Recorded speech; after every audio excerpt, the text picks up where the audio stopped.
नमस्कार मित्रांनो, चॅनलवरती आपले सहर्ष स्वागत। आज आपण पाहणार आहोत 15 ऑगस्ट बद्दल छोटेसे भाषण।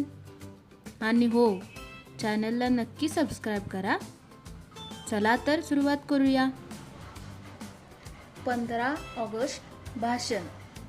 जगले ते देशासाठी अन देशासाठीच हुतात्मा झाले। भारत मातेला त्यांनी गुलामीतून मुक्त केले। आज 15 ऑगस्ट हा दिवस भारतातील प्रत्येक नागरिकांसाठी उत्साहाचा, सन्मानाचा व अभिमानाचा आहे। 15 ऑगस्ट 1947 रोजी आपला देश इंग्रजांच्या गुलामगिरीतून मुक्त झाला। हा दिवस भारताच्या इतिहासातील सुवर्ण दिवस आहे।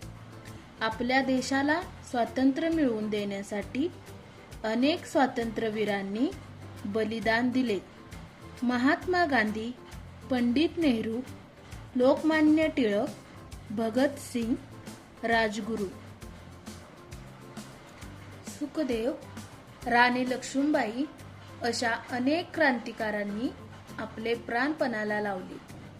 ना जातीसाठी लढले, ना धर्मासाठी लढले, शूर भारतीय वीर फक्त देशासाठी लढले। अशा या थोर स्वातंत्र्य सैनिकांना माझे कोटी कोटी नमन।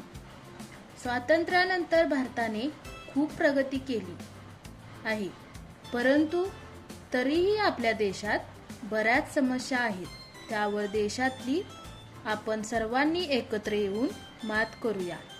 आपल्या भारताला एक आदर्श व सर्वोत्तम देश बनवूया। भारत माता की